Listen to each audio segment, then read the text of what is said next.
Selamat berjumpa saudara-saudari yang dikasihi Tuhan dalam renungan harian MSC Indonesia. Kita renungkan hari ini Injil Markus bab 10 ayat 13 sampai dengan 16.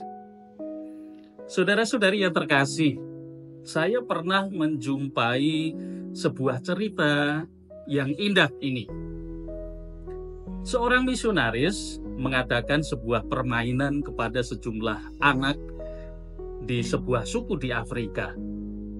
Dia menaruh sekeranjang buah-buahan di dekat sebuah pohon dan mengatakan kepada anak-anak itu bahwa siapapun yang sampai di sana terlebih dahulu akan mendapatkan buah-buahan yang paling manis dan paling sedap.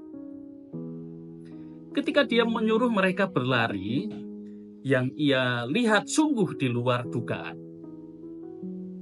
Ia mengira bahwa anak-anak itu akan saling berlomba, saling mendahului untuk mendapatkan buah-buahan itu.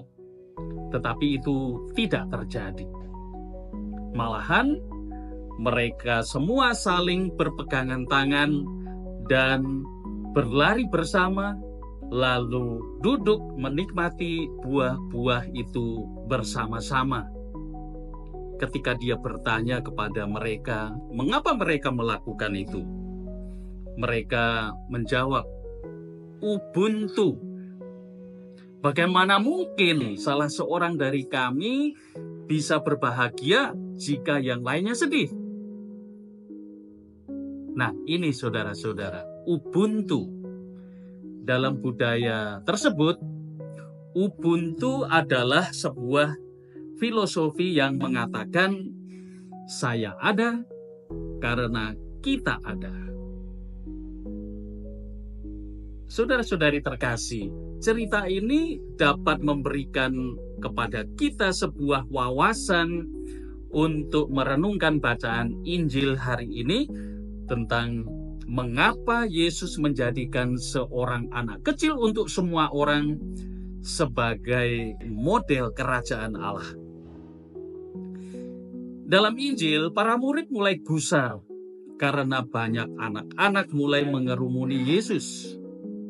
Mereka memarahi orang-orang yang membawa anak-anak kecil kepada Yesus agar ia menjamah mereka. Setelah menegur para murid, Yesus berkata kepada mereka, biarkan anak-anak itu datang kepadaku. Jangan menghalang-halangi mereka, sebab orang-orang yang seperti itulah yang empunya kerajaan Allah. Sesungguhnya barang siapa tidak menyambut kerajaan Allah seperti seorang anak kecil, ia tidak akan masuk ke dalamnya. Saudara-saudari, orang-orang seperti anak-anak itulah yang empunya kerajaan Allah. Tidak seperti orang dewasa, anak-anak biasanya tidak melihat satu sama lain sebagai saingan. Mereka melihat satu sama lain sebagai teman, sebagai mitra, sebagai rekan satu tim. Ketika mereka pertama kali saling berjumpa, mungkin mereka masih ragu-ragu, tetapi tidak lama kemudian mereka akan bermain bersama. Mereka tidak melihat kebahagiaan sebagai pengalaman sendirian. Kebahagiaan bagi mereka bersifat komunal, pengalaman bersama. Itulah sebabnya mereka mencari teman bermain. Nah, mari kita kembali kepada filosofi Ubuntu tadi.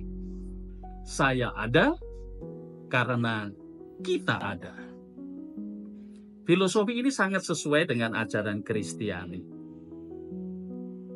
Kita sering menggambarkan kita sebagai jemaat sebagai satu tubuh.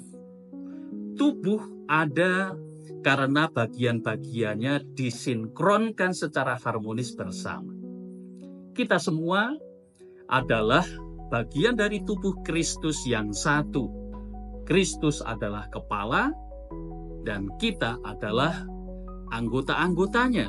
Ketika satu bagian tubuh sakit, maka seluruh tubuh akan sakit. Setiap bagian kecil menentukan keseluruhan. Nah, mari kita bertanya kepada kita masing-masing. Sebagai anggota tubuh Kristus, apa yang mendominasi saya? Persekutuan atau persaingan? Selamat berakhir pekan untuk kita semua. Tuhan memberkati.